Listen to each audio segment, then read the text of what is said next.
back to Cowabunga Corner. In this episode, we have the Shredder from Ninja Turtles 2, The Secret of the Ooze. Thank you so much for joining us today. Thank you very much for having me. It's been a real honor to get to meet so many people, and you are one of the people that I never thought I'd get the chance to meet.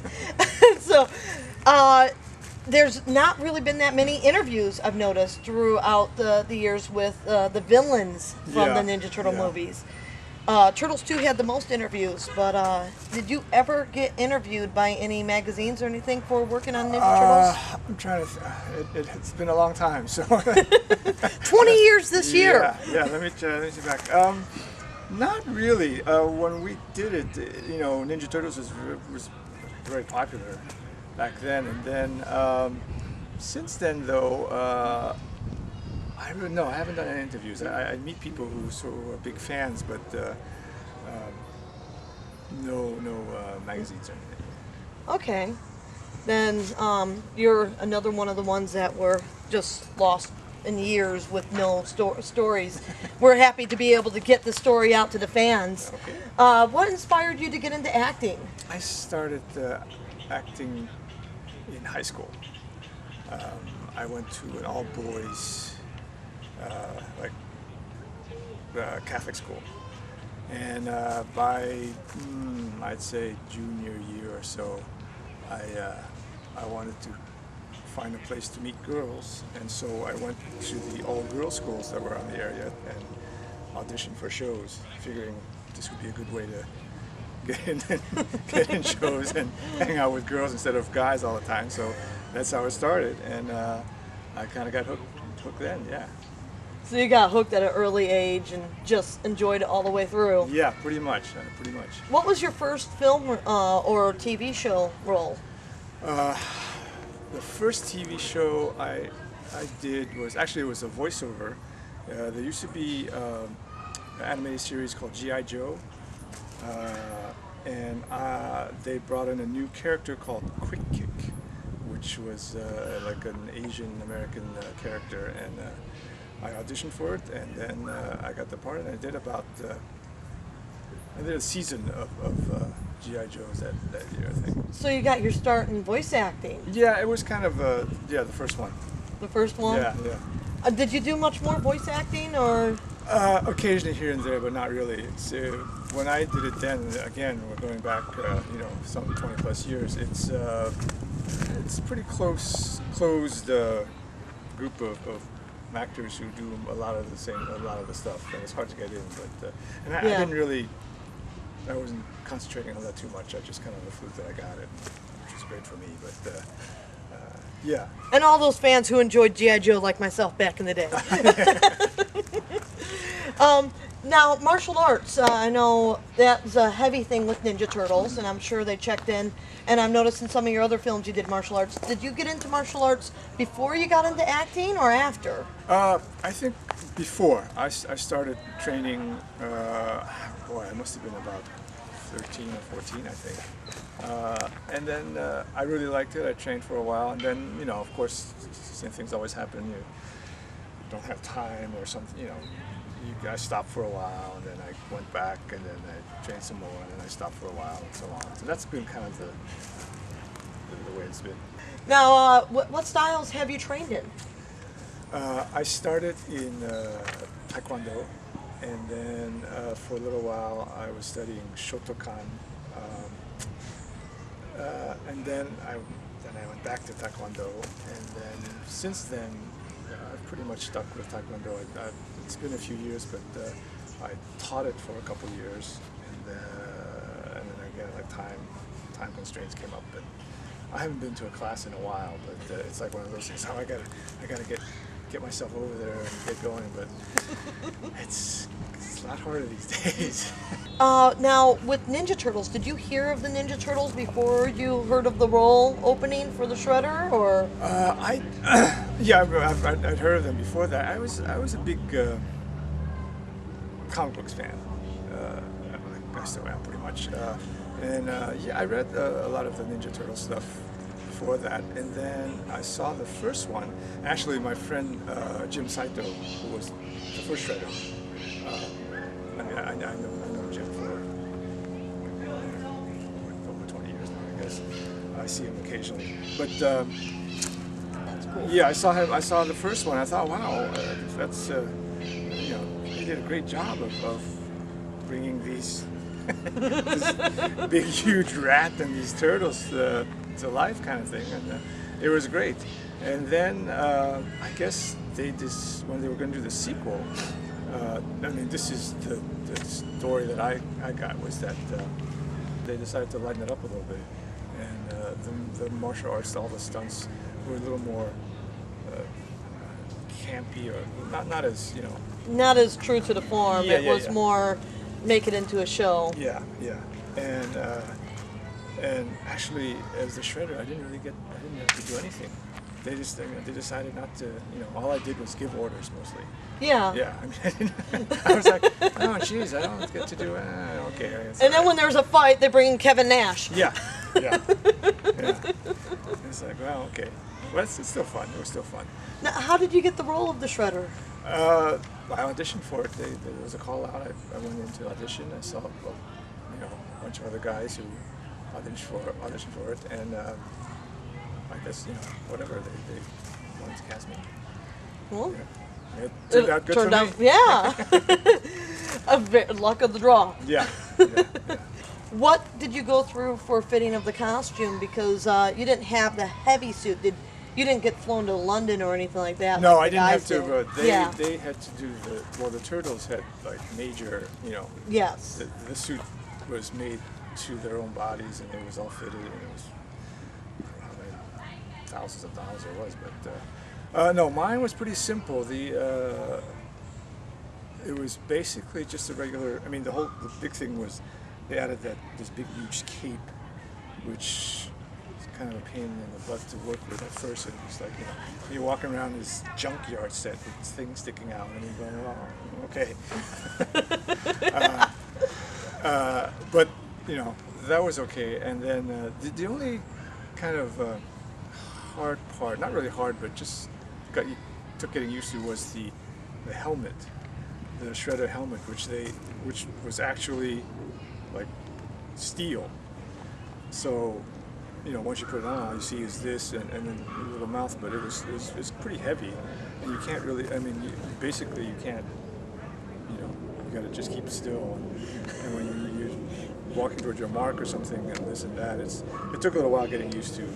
Not all that real handy for a fight scene or anything. No, it's like, wow. I guess I won't be doing any jumping around with this thing on. And you also went through makeup. You had the scars put on your face. Yeah. How much time did it take to get the makeup on daily? It got faster as we you know, got going, but the first couple of times it's probably like a couple hours, because they put the scars, and they also put the scars on my Hands. and stuff. But you know, once they got the hang of it, it came down to about like an hour or so. That we did. So, what was it like your first day on the set? The first shot you filmed? Wow, I'm trying to remember now. I mean, I always love. One of the things I think I consider myself lucky in is that I love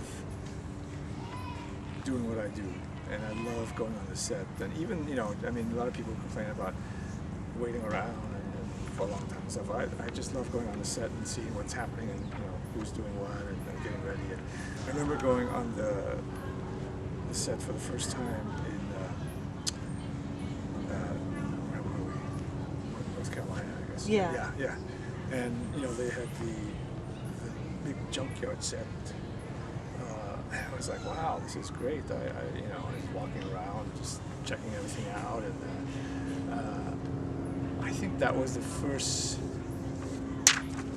No, the first scene we shot was in the. I forget what it was. It was like a big concrete square kind of thing. I was standing like on top of one of the columns, looking down. I'm not sure. Oh, when the final fight scene with Tokan Razar? It could be, or when the first time they The pre-fight donuts. they came out. Yeah. The pre-fight donuts. Pre-fight donuts, because their first time coming out was in the junkyard. Right. And pre-fight donuts was when they were in the column. Yes, that So- was it. I remember standing on, you know, the thing between the columns on top there, looking down and going Toka Ratsa kind of. Yeah, no, it was fun. It was fun. Now, with the movie, did you have, and what was a thing that you enjoyed most about working on Ninja Turtles? I think the thing I enjoyed most was, I'm trying to think. I kind of, wow, I enjoyed everything, but basically. The helmet got a little heavy by the end of the day, but that was about the least thing. But everything else was, you know, it was usually you do a movie or TV or whatever, and it just depends on the set you come onto and how you know, certain, if there's a lot of tension or there's a lot of this or that or people, you know, not getting along and stuff. Ninja Turtles was great. No, you know, there was none of that drama. No drama as far as I know. I mean, everybody was, you know, having fun, and the only, you know, like the big worry was like, well, how are the producers going to give us jackets at the end of the shoot or what, or kind of thing. Did you get your jacket? No, we didn't get jackets. You didn't get your jacket? No, we didn't get jackets. Others did. Yeah, I know I've they did. seen From the the jackets. first, I've seen Turtle 2 jackets. Oh, Nick yeah? has one. Oh, I guess I must have been out of the loop because I don't remember. I do have a jacket somewhere, but I don't know if I got it from the. Yeah, I don't remember. I do have a jacket in my closet somewhere. One of those. What do you call those? The Varsity with the the varsity sleeve. jacket. Yeah. That's what Nick has, and it says Turtles 2 on Right, there, right. and then it has a cartoon logo on the back. Yeah. Yeah, that was his It's blue kind of jacket. black. Yeah. Yeah. Okay. I think I want that. Okay, Yeah, you got a jacket. Yeah. I'm like, Shredder should have a jacket.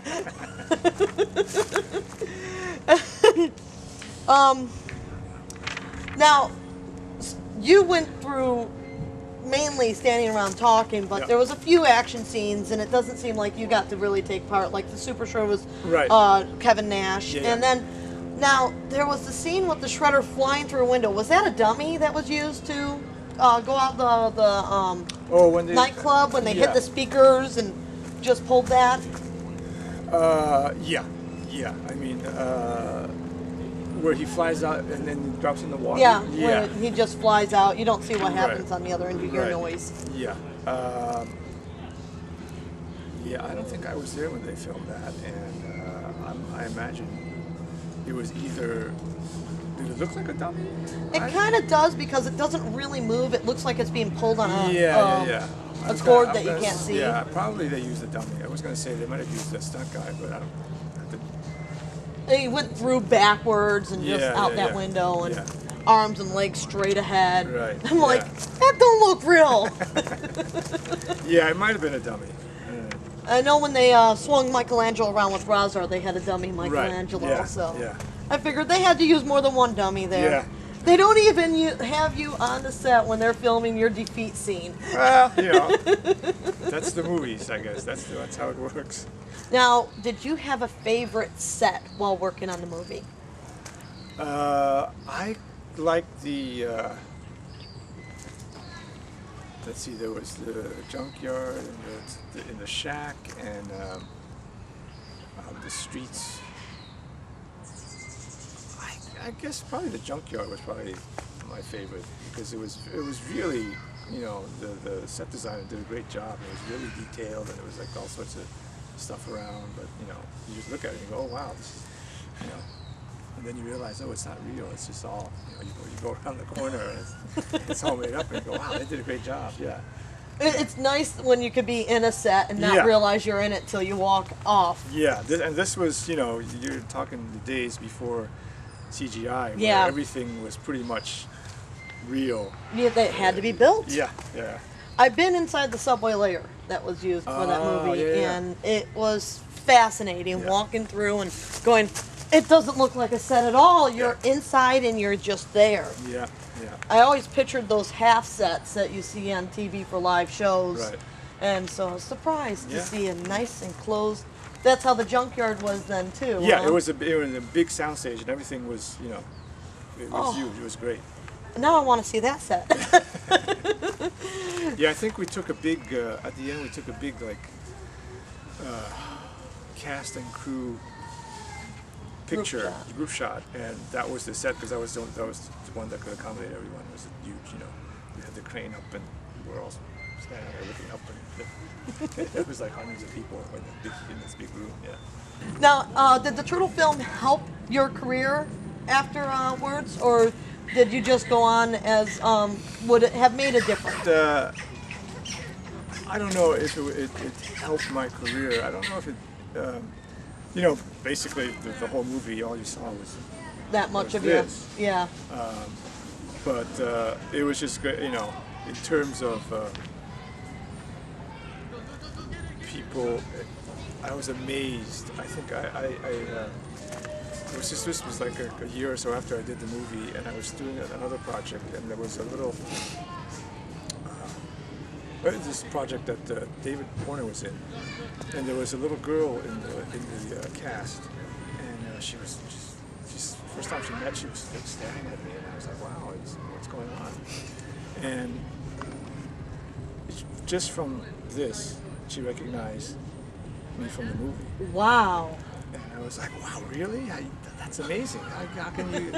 It's just, but it was just, it's a lot of fun, and it's very kind of humbling to have people, you know, who are fans who come up to you and say, oh, I love the movie and this and that, and you know, thanks, and you know, it's just, it's great. It's great. So, after Turtles, you went on to continue with films and movies. Can you tell us about some of your other projects you've worked on?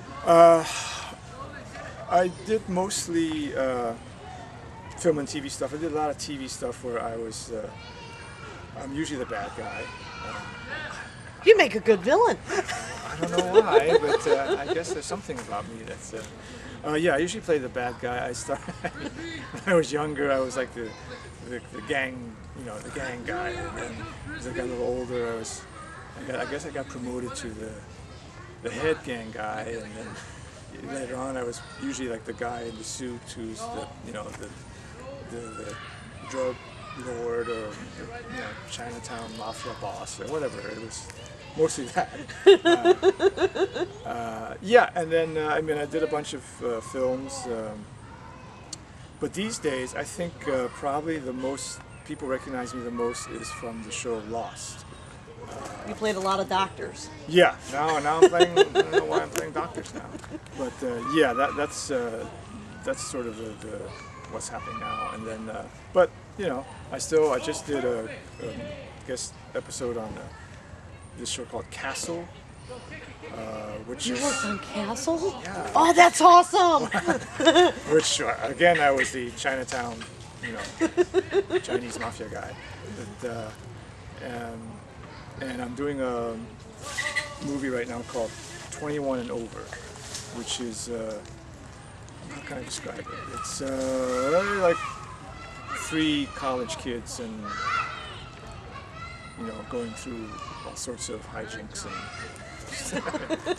getting into a lot of trouble and stuff. And now I'm the dad. Oh. Dads now. You just progressed your different roles going yeah, for time. Yeah, that's it. That's it. Wow. It's very neat that you've gotten to stay in the industry all this time. Oh yeah. I'm very lucky that I've been able to. I mean, I've been a professional actor for like over 30 years. So, and I've been lucky to been able to do that. And it sounds like I've been watching your stuff since the beginning, because I watched G.I. Joe. Oh, well, there you go. Yeah. Yeah, I was one of those kids. So, sorry. Okay, that's good.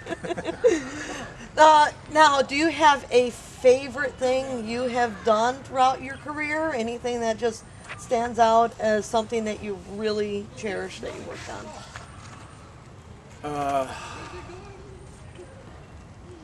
Let's see. I had a lot of fun doing Lost, and mostly some of a lot of the movies that I've done. The fun part was meeting the actors that I've worked with. Some of them are like, you know, kind of idols and people I admire that I got a chance to work with. It was like, wow, this is, I'm sitting here with. I did a movie called Rescue Dawn. Came out a couple years ago with Christian Bale. It was directed by Werner Herzog, who's a German director who's done like a ton of in the late 70s, early 80s. He's done a ton of great movies, and he's really, I mean, he's a very well-known director, and to get a chance to work with him was a blast.